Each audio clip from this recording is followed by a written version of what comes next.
सवाल नंबर 8 है। ठीक है, सवाल नंबर 8 में दिया है एक त्रिभुज एबीसी की भुजा बीसी पर एक बिंदु डी इस प्रकार स्थित है कि कोण डीएसी बराबर कोण बीएसी है। ठीक है, सबसे पहले एक त्रिभुज बना लेते हैं। त्रिभुज त्रिभुज ए बी सी। ठीक है भाई, त्रिभुज ए बी सी। तो यहाँ ये ए मान लेते हैं इसे, ये बी है, ये क्या है, सी है। ठीक है, त्रिभुज एबीसी की भुजा बीसी पर, यानी ये जो भुजा है बीसी, बीसी पर एक बिंदु क्या है, डी है। क्या है भाई, एक बिंदु क्या दे रखा है यहाँ पे, डी है।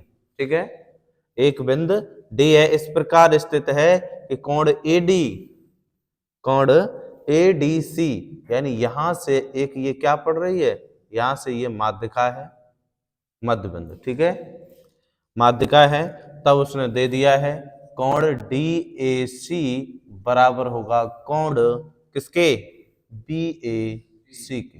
ठीक है भाई, तो दर्शाइए, तो दर्शाइए के, क्या दर्शाना है, यहां दिया है उसने CA का स्क्वायर बराबर, यहां दिया है CB इंटू CD। ठीक है भाई, ये तुम्हें प्रूफ करके लेके आना है। ठीक है भाई, ये दर्शाना है। तो कैसे दर्शाओगे, देख लो। बी सी के बीच एक जो बिंदु है उसे हमने डी मान लिया है, ऐसा उसने बोल दिया है। ठीक है, तो यहाँ पे देखो क्या करेंगे, हल करते हैं इसे। अब देखो त्रिभुज ए बी, त्रिभुज ए बी सी में, त्रिभुज ए बी सी में ये दोनों के दोनों भाग क्या है, बराबर है। दोनों के दोनों भाग क्या है भाई, बराबर है। जब ये दोनों के दोनों भाग बराबर हैं, भुजा और भुजा दोनों बराबर है या नहीं है। तो जब भुजाएं बराबर हैं आपस में, तो एंगल भी इनके बराबर है। जब इनके एंगल बराबर हैं, तो इसने बोल दिया है, क्या बोल दिया है, तब लगा देते हैं थेल्स प्रमेय। थेल्स प्रमेय के अनुसार, या से बात एक ही है, के अनुसार, थेल्स प्रमेय के अनुसार। ठीक है, थेल्स प्रमेय के अनुसार।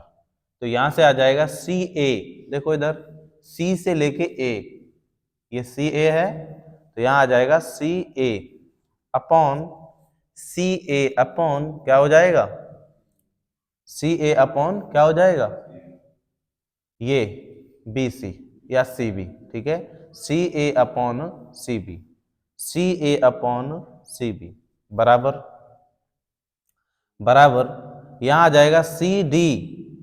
भाई पहला पूरा त्रिभुज था, ठीक है, अब क्या है सी और डी, तो सी डी अपॉन क्या आ जाएगा, सी और ए।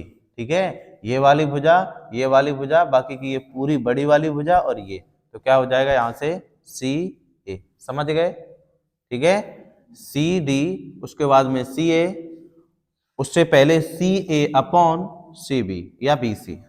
इनका क्रॉस मल्टीप्लाई करेंगे, जब इनका क्रॉस मल्टीप्लाई करेंगे, सी ए है, दिखाई दे रहा होगा, ये क्या है, सी ए। जब इनका क्रॉस मल्टीप्लाई करेंगे तो क्या हो जाएगा, सी ए और सी ए, तो सी ए का स्क्वायर, और यहाँ क्या आ जाएगा, C B into C D. ठीक है भाई, यही तो प्रूफ करना था, यही आंसर, नोट करो।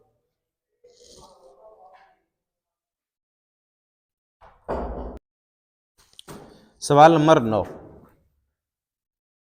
सवाल नंबर 9 में दिया है लंबाई 6 मीटर वाले के ऊर्ध्वाधर स्तंभ की भूमि पर छाया की लंबाई 4 मीटर है, जबकि उसी समय एक मीनार की छाया की लंबाई कितनी है, 28 मीटर है। तो मीनार की ऊंचाई ज्ञात करें, मीनार की ऊंचाई ज्ञात करें। अब सुनो इधर, जैसे एक ऊर्ध्वाधर है, ठीक है, उसने बोला है 6 मीटर, 6 मीटर वाले एक ऊर्ध्वाधर स्तंभ की ऊंचाई। तो 6 मीटर जब ऊंचा है, तो मान लिया हमने ये 6 मीटर है ऊंचा, 6 मीटर ऊर्ध्वाधर है, इसकी जो छाया छाया है इधर ही तो पड़ेगी। अरे 4 मीटर इसने दिया है छाया की लंबाई, तो 4 मीटर मान लेते हैं। छाया की लंबाई, ऐसे करके दिया है 4 मीटर। ठीक है, 4 मीटर दिया है। जबकि उसी समय एक मीनार की छाया की लंबाई, उसी समय एक मीनार की छाया की लंबाई, तो यहां से ये छाया जब पड़ेगी तो लगभग यहीं तक पड़ेगी, पड़ेगी या नहीं, यहां तक मान लिया। ठीक है, ये एक्स्ट्रा हो गया इतना। अगर ये ऊर्ध्वाधर है तो इसकी छाया कितनी है, 4 मीटर है। ठीक है, उसके बाद में उसने दिया है कि जबकि उसी समय एक मीनार की छाया की लंबाई, अब यहां से एक दूसरी मीनार है, ये यहां से ये दूसरी मीनार है, और इसकी छाया की लंबाई कितनी दे रखी है, इसकी छाया की लंबाई दे रखी है 28 क्या दी है, मीटर। समझ गए। तो मीनार की ऊंचाई ज्ञात करें, यानी ये वाली मीनार की ऊंचाई ज्ञात करनी है। ठीक है ना, इस वाली मीनार की ऊंचाई ज्ञात करनी है। इसे आप डायग्राम को बनाओगे कैसे, क्या हम इसे ऐसे बना लें, देखो ऐसे करके बना लेते हैं। ठीक है ना, यहां से ऐसे करके, ठीक है भाई, और ये है ऊंचाई, समझ रहे हो, है ना। तो ये जो 6 मीटर है, पहली ऊर्ध्वाधर क्या है, ये मीनार है, ऊर्ध्वाधर मीनार है, तो इसकी छाया कितनी है, 4 मीटर है। ठीक है ना, समझ गए, 4 मीटर है। और दूसरी जो ऊंचाई है उसे हम x मान लेते हैं, और इसकी छाया की दूरी कितनी है, 28 मीटर। ठीक है, अब सही है, ऐसे ज्यादा बढ़िया है। तो इसे मान लेते हैं a, इसे क्या मान लें, b, c, d और e। अब कोई दिक्कत यहां तक, इसमें 2 त्रिभुज नजर आ रहे हैं, 2 त्रिभुज आ रहे हैं।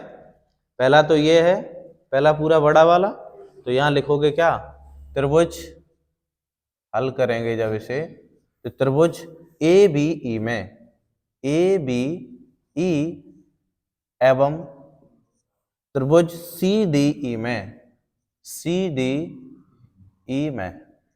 ठीक है, क्या करोगे, थेल्स प्रमेय लगाएंगे,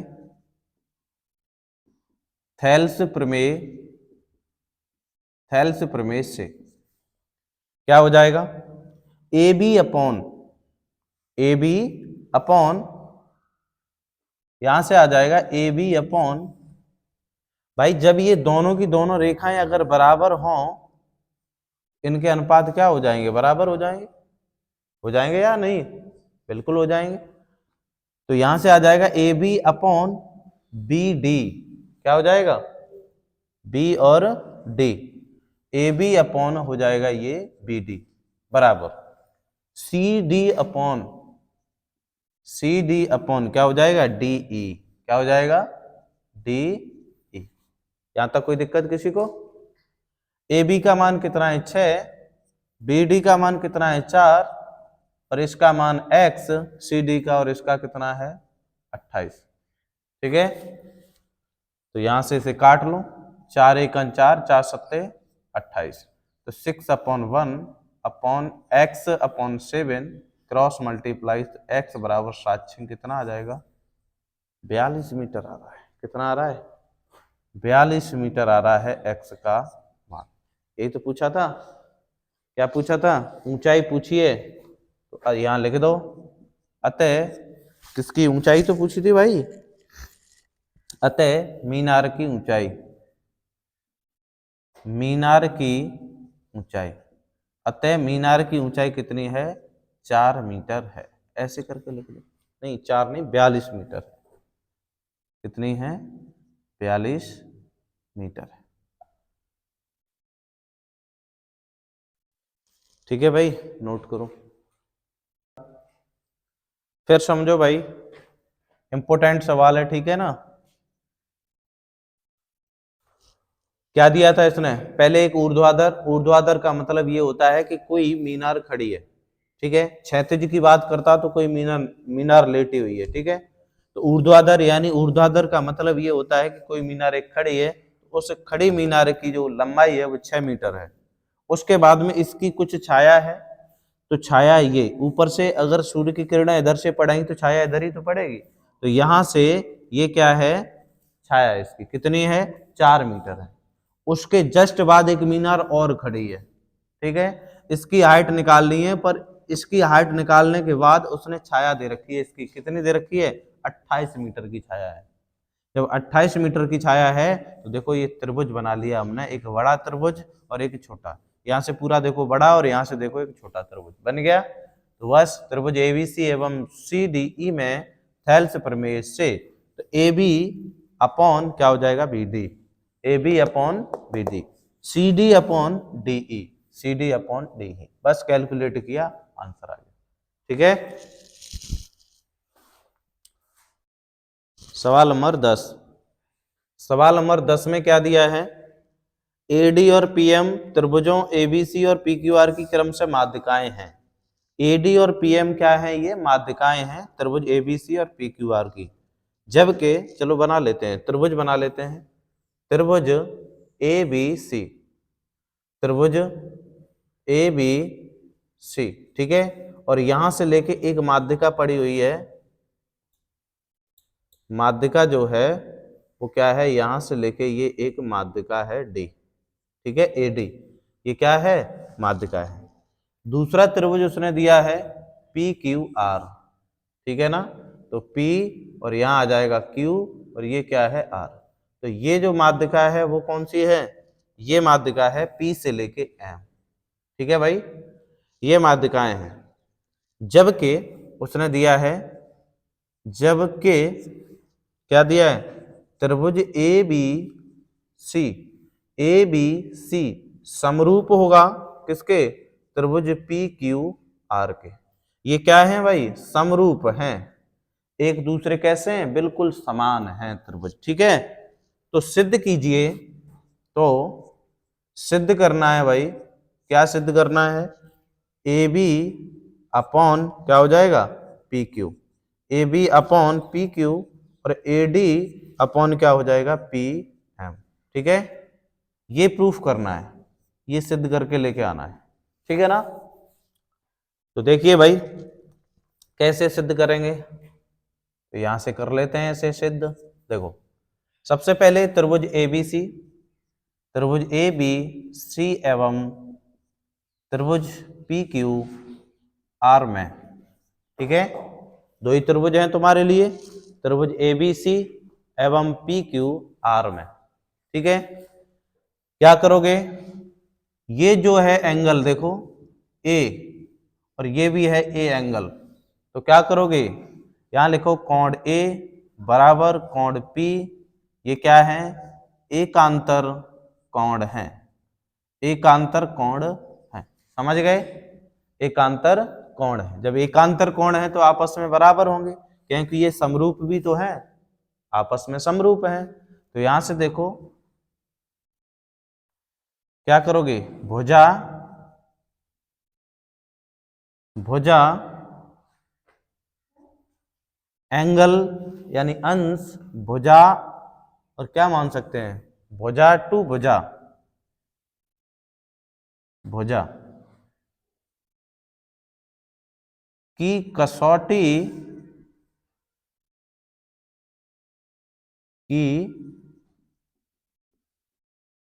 कसौटी से, ठीक है भाई, यानी भुजा टू भुजा की कसौटी से ये आपस में क्या है, भुजाएं ये बराबर हैं, ये नहीं आ रहा है इसमें, यहां लिखो ऊपर करके, भुजा टू भुजा की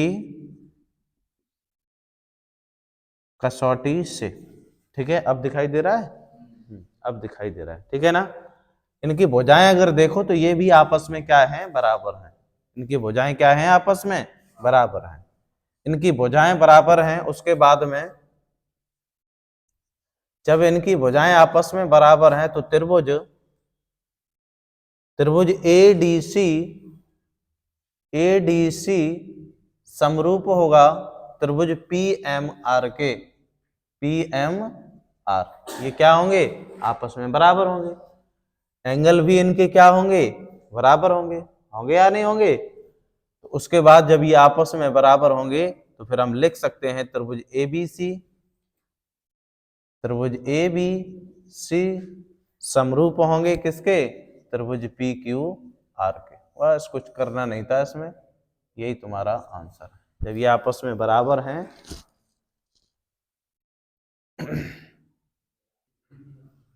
चलो सवाल नंबर क्या है? 11। सवाल नंबर 11 में दिया है समलंब ए बी सी डी, समलंब है आकृति, क्या है? समलंब ए बी सी डी, जिसमें ए बी समांतर है डी सी के, विकर्ण ए सी और बी डी परस्पर ओ पर प्रच्छेद करते हैं, तो दो त्रिभुजों की समरूपता कसौटी का प्रयोग करते हुए दर्शाइए के सिद्ध करवाया है। ठीक है, तो सबसे पहले हम बना लेते हैं एक समलंब क्या? चतुर्भुज। समलंब चतुर्भुज, ये ए है, ये क्या है? बी है, और ये क्या है? सी, और ये है डी। ठीक है, उसने बोला है ए बी जो भुजा है वो समांतर है डीसी के, ऐसा उसने बोल दिया है। ठीक है, यहां चाहो तो लिख सकते हो ए बी समांतर है डीसी के। ठीक है ना, ये दिया है, ऐसे करके भी लिख सकते हो, दिया है। ठीक है, दिया है ए बी समांतर है डीसी के, विकर्ण ए सी, विकर्ण ए सी, विकर्ण ए सी और बी डी, विकर्ण ए सी और बी डी, बी डी परस्पर ओ बिंदु पर प्रच्छेदित करते हैं। प्रच्छेदित का मतलब एक दूसरे को काटते हैं। तो त्रिभुजों की समरूपता कसौटी का प्रयोग करते हुए तो सिद्ध कीजिए। तो सिद्ध करना है, क्या सिद्ध करना है? ओ ए अपॉन ओ सी बराबर है किसके? O B upon O D के। ठीक है भाई, ये तुम्हें प्रूफ करना है। कर पाओगे प्रूफ? तो देखो फिर, ओ से लेके ए और ओ सी, ठीक है, ओ से लेके बी और क्या है? ओ डी, ये आपस में बराबर है। तो देखो फिर कैसे करोगे? हल कर लेते हैं। कैसे? त्रिभुज ए बी डी में, ए बी डी एवं त्रिभुज ए डी सी में, ए डी सी में। ठीक है भाई, दो त्रिभुज नजर आ रहे होंगे तुम्हें। देखो, एक ऊपर वाला त्रिभुज और एक नीचे वाला। हाँ, ये वाला देखो नजर आ रहा है, इन्हीं में से निकाल लेते हैं। अब देखो यहां उल्टी जेड नजर आ रही होगी तुम्हें बनती हुई। कैसी? एक तो ये जेड ये नजर आ रही है, देखो। ठीक है, आकृति सही बना लेना तुम, ठीक है ना। ये देखो, ये नजर आ रही होगी तुम्हें। तो ये वाला कोण जो है वो बराबर होगा किसके? इसके बराबर होगा, होगा या नहीं होगा? और यहां से देखो फिर एक ये नजर आ रही है, देखो हम ऐसे डॉट डॉट डॉट डॉट कर देते हैं, ये देखो। ठीक है, ठीक है भाई, तो ये वाला कोण इसके बराबर होगा। तो यहां लिख सकते हैं कोण ए बराबर है कोण सी के, और ये जो कोण क्या है? एकांतर कोण है। एकांतर कोण है तो क्या बराबर ही तो है। उसके बाद में कोण बी बराबर होगा कोण डी के। किसके? कोण डी के। जब ये आपस में कोण बराबर हैं, आपस में कोण बराबर हैं, तो हम लिख सकते हैं 60 एंगल की कसौटी से। ठीक है, हाँ, की कसौटी से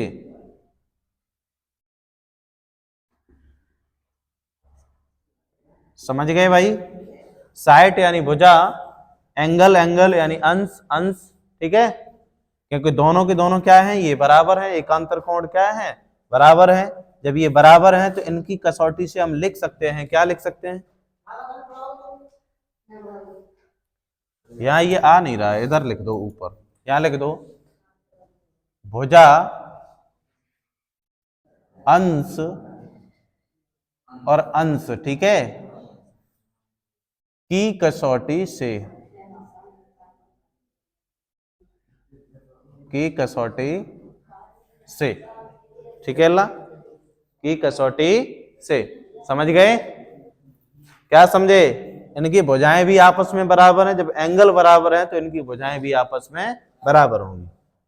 तो फिर प्रूफ करके लिख सकते हैं क्या, ओ ए, यहां लिख सकते हैं क्या, ओ ए, ये वाली भुजा ओ ए अपॉन ओ सी, अपॉन ओ सी। या फिर एक बात और लिख दो, क्या, थेल्स प्रमेय के अनुसार। ये तो बात लिखनी है, थेल्स प्रमेय से। जब इनकी भुजाएं और एंगल बराबर हैं तो थेल्स प्रमेय लगा देते हैं। ओ ए अपॉन ओ सी, ओ ए अपॉन ओ सी बराबर होंगे किसके, O B, O B upon O D के। ठीक है भाई, यही तो प्रूफ करवाया उसने, निकल आया। कोई दिक्कत किसी को?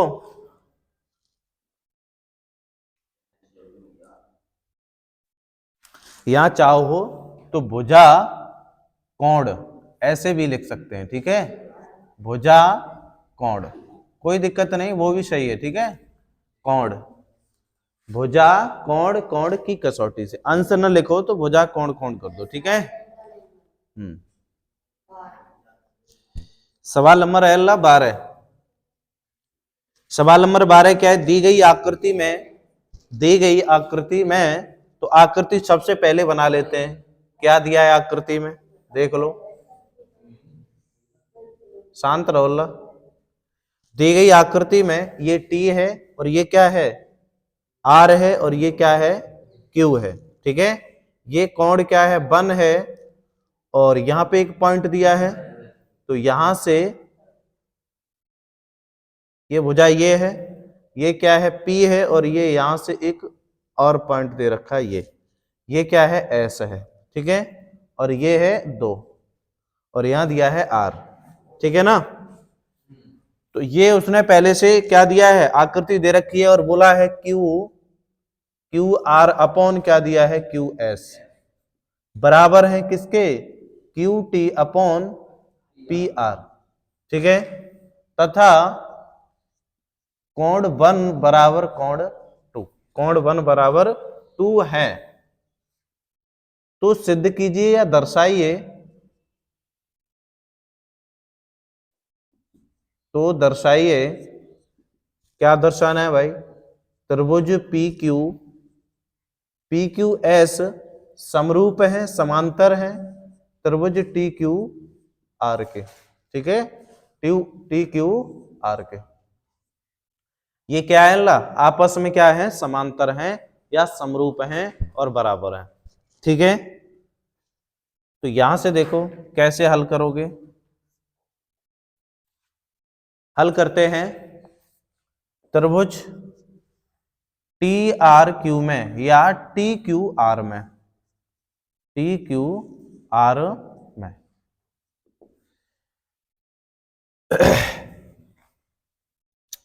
P Q S. अब इसमें देखो कितने त्रिभुज नजर आ रहे हैं तुम्हें, देखो बताइए कितने त्रिभुज नजर आ रहे हैं, 3, 2 त्रिभुज हैं। एक तो ये बड़ा है, ठीक है, तो यहां लिख सकते हैं थोड़ा आगे करके, टी क्यू आर एवं, एवं क्या करोगे, पी क्यू एस में, पी क्यू एस में, ठीक है अल्लाह, 2 त्रिभुज नजर आ रहे हैं। अब क्या करोगे, जब और इसमें ये भी दिखाई दे रहा है कि ये क्या है, अच्छा समकोण नहीं है, कोई दिक्कत नहीं है। तो ये तुम्हें दिखाई दे रहा है ये वाला कोण इसके बराबर होगा, तब ये इसके, इनका जोड़ कितना होता है, 180 होता है, 180 होता है। ये वाला कोण जो रहा होगा वही वही कोण ये रहा होगा, ये कोण आपस में क्या होंगे, बराबर होंगे, बराबर होंगे, ये कोण आपस में क्या होंगे, बराबर होंगे। उसके बाद में ये वाला कोण इसके बराबर होगा, क्योंकि दोनों के दोनों कोण कैसे हैं, समरूप हैं। ये समरूपी तो निकालना है, क्यू आर, क्यू से लेके आर अपॉन क्यू एस और क्यू से लेके टी, Q से लेके T और P से लेके R, ये प्रूफ करना है ना। तो कोई दिक्कत नहीं है, यहां लिख देते हैं क्या, यहां लिखते हैं भुजा, भुजा इनकी आपस में बराबर रहेंगी इनकी, ठीक है, भुजा, या फिर ऐसे करो कोण, कोण की कसौटी से, ठीक है, कसौटी से, कोण टू कोण की कसौटी से, ठीक है, क्योंकि ये आपस में क्या है, इनके कोण आपस में बराबर हैं। जब कोण आपस में बराबर हैं तो कोण S बराबर हो जाएगा कोण R के। देखो ये वाला, भाई ये छोटा बेशक है त्रिभुज, ये छोटा तुम्हें दिखाई दे रहा है, पर इनके कोण क्या है, आपस में बराबर हैं, ठीक है, इनके कोण क्या हैं, आपस में बराबर हैं। उसके बाद में यहां लिख सकते हो क्या, थेल्स प्रमेय से, थेल्स प्रमेय से, थेल्स प्रमेय से क्या लिखोगे, Q R, Q R Q से लेके आर, तो यहां लिख देते हैं इधर, ठीक है, क्यू आर क्यू से लेके Q R upon Q S, यानी ये बड़ी वाली भुजा और अपॉन क्या हो जाएगा, छोटे वाले त्रिभुज की भुजा, क्यू एस बराबर क्यू टी, क्यू से लेके पूरी बड़ी वाली ये भुजा क्यू टी अपॉन क्या हो जाएगा, पी आर, पी से लेके आर, ठीक है, ये वाली भुजा पी से लेके, बस।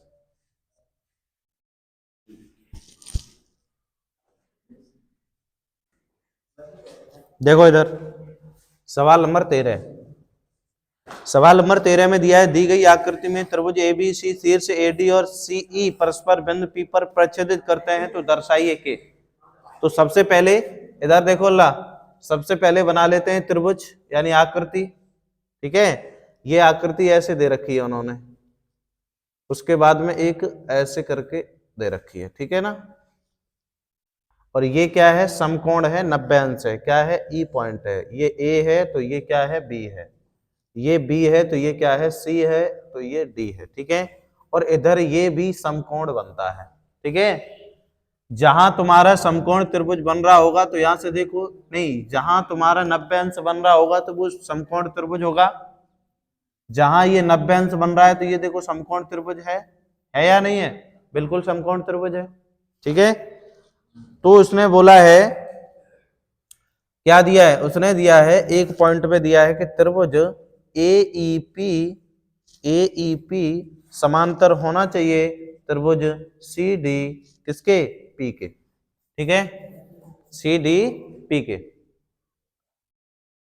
तो देखो त्रिभुज ए बी सी में, त्रिभुज ए बी सी में कितने त्रिभुज दिखाई दे रहे हैं, एक तो ये बड़ा वाला, एक ये और एक ये, कितने दिखाई दे रहे हैं, 3 दिखाई दे रहे हैं। अब देखो ये 90 अंश और ये 90 अंश दोनों की दोनों क्या हो जाएंगे, बराबर हो जाएंगे, हो जाएंगे, 90-90 हैं, जहां ये ऐसे करके समकोण दिखाई दे तो ये 90 अंश ही होता है, ठीक है, तो ये आपस में क्या हो जाएंगे, बराबर। तो यहां लिख सकते हैं कोण, कोण डी बराबर है कोण ई के, ये क्या है, समकोण, समकोण है, ठीक है, ये क्या है, समकोण है। जब ये आपस में कोण बराबर हैं तो इनकी भुजाएं भी फिर बराबर हो जाएंगी या नहीं, ये वाला त्रिभुज इतना अलग हो गया, ये इतना अलग हो गया, तो इनकी भुजाएं भी क्या हो जाएंगी, आपस में बराबर हो जाएंगी। जब इनकी भुजाएं आपस में बराबर हो जाएंगी तो फिर क्या करोगे, उसके बाद में देखो ये वाला जो कोण है, ये वाला कोण देखो, ये वाला कोण, रुक जाओ, ओनली इतना कोण देखो, इतना, ये ऊपर वाला अलग है ना, और यहां से देखो ये वाला कोण, ये कोण आपस में ये भी बराबर होंगे या नहीं होंगे भाई, ये ऊपर समकोण त्रिभुज बन रहा है, इसे छोड़ देना, इस वाले को इतना, इतना छोड़ दो, इतना बस, और ये भी आपस में क्या हो जाएंगे, बराबर हो जाएंगे। तो एक बात लिख दो यहां, कोण टू कोण की कसौटी से, ठीक है,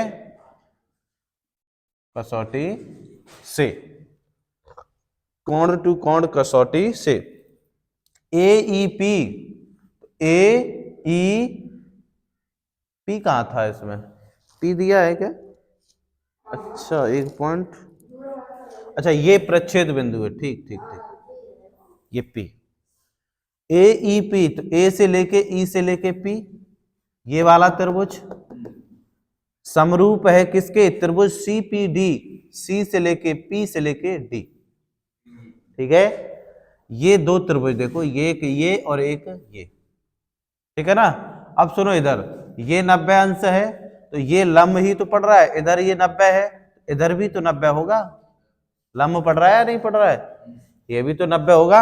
जब ये 90 है तो ये आपस में दोनों क्या हो जाएंगे, इधर ये भी बराबर है तो ये कोण इसके बराबर भी हो जाएगा, वही तो लिखा है हमने DE, आपस में बराबर है।